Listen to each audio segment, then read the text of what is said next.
Study IQ IAS, अब तैयारी हुई अफोर्डेबल। नमस्कार। आज सीखते हैं और समझते हैं भगवान शिव के दूतों के बारे में। ऐसी मान्यता है कि जब मां गंगा धरती पे पधारी तो साथ में उनके कुछ एक्वेटिक एनिमल्स आए, जैसे कि टर्टल्स, फिश और डॉल्फिन्स। और आज के इस डिस्कशन में दोस्तों हमारा पूरा का पूरा एजेंडा रहेगा शिवाज मैसेंजर्स यानी कि गैंजेटिक डॉल्फिन्स के बारे में समझने के लिए। नमस्कार, स्टडी IQ की तरफ से मैं हूं भुवन झा और इस डिस्कशन की शुरुआत करते हैं। सबसे पहले दोस्तों समझते हैं गैंजेटिक डॉल्फिन्स के कुछ फैक्ट्स के बारे में। पहला फैक्ट, ये एक फ्रेश वाटर स्पीशीज है।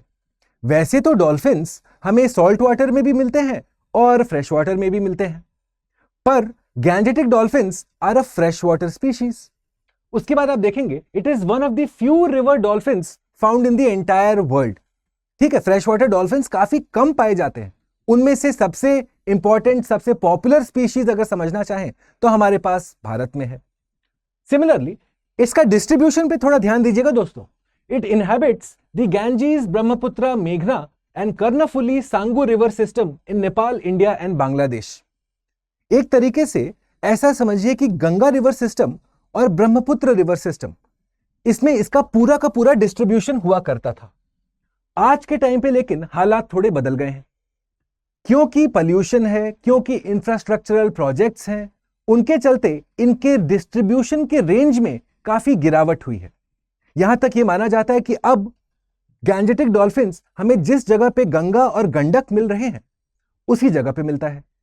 ध्यान रखिएगा कि विक्रमशिला वाइल्ड लाइफ सेंचुरी जो बिहार भागलपुर में उसके पास में है, भागलपुर जो भागलपुरी सिल्क, जर्दालू मैंगो या फिर आप कतरनी चावल, जो भी आप नाम सोचें, भागलपुर अपने में बहुत प्रसिद्ध है।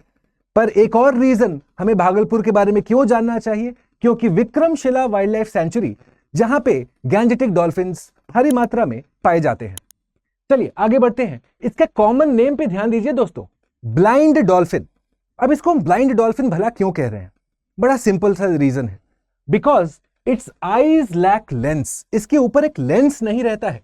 As a result this species is referred to as the blind dolphin. अब आपके मन में एक प्रश्न आ रहा होगा कि अगर इसके आंखों के ऊपर लेंस नहीं है तो ये लोकोमोशन यानी कि मूवमेंट कैसे करता है? यहां पे एक कॉन्सेप्ट है इको लोकेशन का। जैसे सोनार टेक्नोलॉजी चलता है, जहां पे आपके वेव्स रिफ्लेक्ट होके आते हैं और आप एक तरीके से डिस्टेंस मापते हैं, सेम तरीके से डॉल्फिन्स भी कुछ क्लिक्स जैसे साउंड निकालता है और इको लोकेशन के थ्रू वो नेविगेट करता है। लोकोमोशन यानी कि मूवमेंट का प्रोसेस होता है रिवर डॉल्फिन्स का। आगे बढ़ते और देखते हैं, it has been recognised as India's national aquatic animal. चलिए, ये तो बहुत कॉमनली नोन फैक्ट है। आगे बढ़ते और देखते हैं दोस्तों, it has a rounded belly, stocky body और लार्ज फ्लिपर्स यानी कि जिससे वो तैरता है। ओके, आगे बढ़िए। इसका खाने पीने का क्या है? फिश ये ज्यादा खाएगा and it is found in the counter current systems of the main river channel, यानी कि ये रिवर के साथ नहीं जाएगा, नदी के ऑपोजिट जाएगा। अगर करंट ऐसा है, पानी का बहाव ऐसा है, तो हमारा डॉल्फिन्स वापस जाएंगे। सिमिलरली देखिए दोस्तों, they have a highly developed bio sonar system, जिसके बारे में मैं आपको कह रहा था, the process of echolocation. अच्छा, अब क्योंकि हमारे रिवर डॉल्फिन्स मैमल्स होते हैं तो आप देखेंगे काफी दफा ये सरफेस के ऊपर आते हैं सांस लेने के लिए। अब सांस लेने की क्रिया में ये एक आवाज निकालते हैं, हिसिंग साउंड जैसा एक आवाज होता है। इसीलिए काफी दफा इनको सूसू डॉल्फिन्स भी कहा जाता है दोस्तों, क्योंकि वो जो आवाज निकलती है वो सूसू जैसा होता है, हिसिंग साउंड होता है। Got it? इसके कंजर्वेशन स्टेटस पे थोड़ा ध्यान दीजिए, क्योंकि आपको पता होना चाहिए कि IUCN के रेड लिस्ट में इसका क्या क्राइटेरिया है, वाइल्ड लाइफ प्रोटेक्शन एक्ट 1972 के अंदर किस कैटेगरी, किस शेड्यूल में है। चलिए नजर डालते हैं। IUCN के मुताबिक इंडेंजर्ड की श्रेणी में आता है, थ्रेटेंड स्पीशीज है ये। वाइल्ड लाइफ प्रोटेक्शन एक्ट के अंदर शेड्यूल 1 यानी कि the highest level of protection. आप लोगों को पता होगा कि हाल फिलहाल में ही वाइल्ड लाइफ प्रोटेक्शन एक्ट को अमेंड किया गया है, पर अमेंडेड एक्ट के अंदर भी शेड्यूल 1 उन्हीं एनिमल्स के लिए रिजर्व्ड है जिनका थ्रेट लेवल सबसे ज्यादा है। तो ध्यान रखिएगा, हमारे गैंजेटिक रिवर डॉल्फिन्स को भी हमने शेड्यूल 1 में रखा है। सिमिलरली साइट्स के अंदर भी अपेंडिक्स 1 में है ये। चलिए, डिस्ट्रीब्यूशन तो मैंने आपको बतला दिया कि यह पूरा गंगा रिवर सिस्टम और ब्रह्मपुत्र रिवर सिस्टम में पाया जाता था। आज के दिन गंगा और गंडक का जहां कॉन्फ्लुएंस हो रहा है, plus Vikramshila wild life sanctuary, और जिन एरियाज में काउंटर करंट ज्यादा है वहां पे ये हमें मिलता है। आगे बढ़ते हैं दोस्तों, इसके कंजर्वेशन के स्टेटस के बारे में तो हमने समझ लिया, पर अब ध्यान दीजिए कि भारत सरकार डॉल्फिन्स के प्रोटेक्शन के लिए क्या क्या कदम उठा रही है। उसमें से सबसे इंपॉर्टेंट है प्रोजेक्ट डॉल्फिन। अब यहां पे एक प्रश्न जो आपसे पूछा जा सकता है सिविल सर्विसेज के प्रीलिम्स में, क्या प्रोजेक्ट डॉल्फिन सिर्फ फ्रेश वाटर डॉल्फिन्स के लिए है? जी नहीं दोस्तों, ध्यान दीजिएगा, this is a project that looks to protect both my river and sea dolphins. Okay, जैसा मैंने कहा, डॉल्फिन सिर्फ नदी में नहीं, हमें ओशंस में भी मिलते हैं, सीज में भी मिलते हैं। तो भारत सरकार का प्रोजेक्ट डॉल्फिन के अंदर हम दोनों को प्रोटेक्शन देने की कोशिश कर रहे हैं। प्रोटेक्शन हम कैसे देंगे? हम इसके हैबिटेट को बचाने की कोशिश करेंगे, हैबिटेट लॉस ना हो, हैबिटेट डिग्रेडेशन ना हो, पोल्यूशन कम हो, तभी जाके तो हम इसके हैबिटेट को प्रोटेक्ट कर सकते हैं। हंटिंग कम हो, एज इट इज ये एक शेड्यूल 1 एनिमल है, यानी कि अगर आप इसका हंटिंग करते हैं तो आपको काफी हाई हैवी पनिशमेंट मिल सकता है। तो प्रोजेक्ट डॉल्फिन का यही पूरा लेखा जोखा है, इसका किलिंग, हैबिटेट फ्रैगमेंटेशन, इन सब के ऊपर रोकथाम लगाया जाता है अंडर प्रोजेक्ट डॉल्फिन। आगे बढ़ते हैं और देखते हैं इसके थ्रेट्स के बारे में। चलिए इन दो फोटोज को देखिए दोस्तों।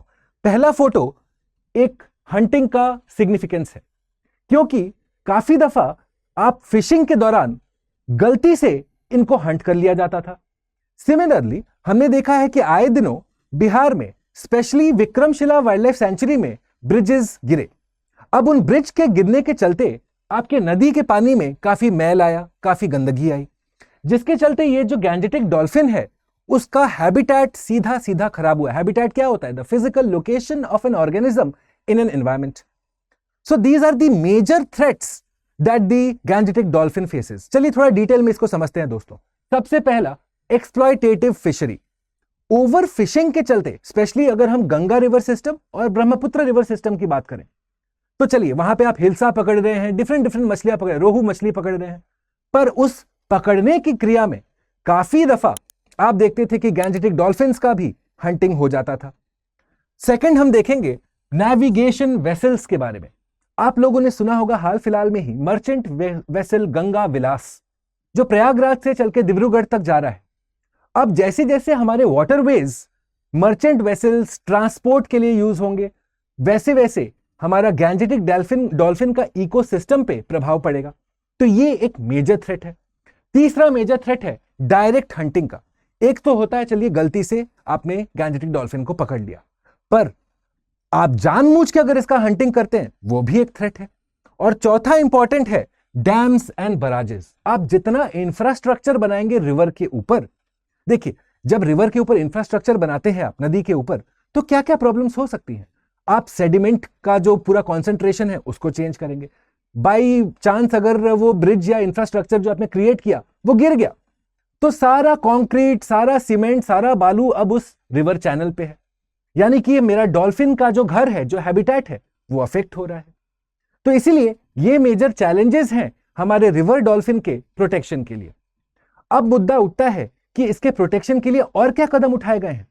उसमें सबसे इंपॉर्टेंट है the national dolphin research centre, जिसका हाल ही में इनॉग्रेशन हुआ पटना, बिहार में। अनफॉर्चुनेटली यह देखा गया कि इनॉग्रेशन होने के बाद भी जो कैपेसिटी चाहिए, जो इंफ्रास्ट्रक्चर होनी चाहिए थे इस रिसर्च सेंटर के पास, वो अभी तक तैयार नहीं हो पाया है। अब आप सोचेंगे इस रिसर्च सेंटर का काम क्या है। फ्रेंड्स, जब हम किसी भी एनिमल के प्रोटेक्शन की बात करते हैं तो काफी नॉलेज बिल्डिंग चाहिए होता है, कैपेसिटी बिल्डिंग चाहिए होता है। आप ग्लोबल बेस्ट प्रैक्टिसेस को पढ़ते हैं, समझते हैं, उनको अप्लाई करते हैं, ताकि हमारा गैंजेटिक डॉल्फिन को हम प्रोटेक्ट कर सकें, प्रिजर्व कर सकें, कंजर्व कर सकें। पर अनफॉर्चुनेटली ड्यू टू ब्यूरोक्रेटिकल रीजंस आप देखते हैं कि हमारा नेशनल डॉल्फिन रिसर्च सेंटर जो पटना, बिहार में स्टैब्लिश्ड है, इनॉग्रेट हो गया है, उसके पास ये इंफ्रास्ट्रक्चर नहीं है, कैपेसिटी नहीं है, अभी भी इसके लिए एक डायरेक्टर नियुक्त नहीं हुआ है कि ये आगे बढ़ के कठोर कदम उठा सके या रिकमेंडेशंस दे सके हमारे गैंजेटिक डॉल्फिन के प्रोटेक्शन के लिए। आई होप ये गैंजेटिक डॉल्फिन्स का पूरा डिस्कशन एंड टू एंड जो मैंने आपको समझाने की कोशिश की है आप समझे, और प्लीज अगर आप समझे तो do consider leaving a like and a comment. चलिए, इस डिस्कशन का पूरा पीडीएफ आपके लिए अपलोडेड रहेगा मेरे टेलीग्राम चैनल पे। अगर आप साल 2025, साल 2026 में सिविल सर्विसेज एग्जामिनेशन के लिए अपियर कर रहे हैं तो ये टेलीग्राम चैनल आपके लिए एक बहुत ही इंपॉर्टेंट रिसोर्स है। इस डिस्कशन का PDF, important articles, value added material plus हर वीकेंड क्वेश्चन सॉल्विंग सेशंस होते हैं ज्योग्राफी और एनवायरमेंट सब्जेक्ट से related. I strongly advise any serious candidate to get associated with this Telegram channel. This is my Instagram handle. In case आपको कोई भी doubt होता है related to this discussion, please reach out to me. I will be happy to help you out. All you need to do is search by the name Bhuvan study IQ on Instagram.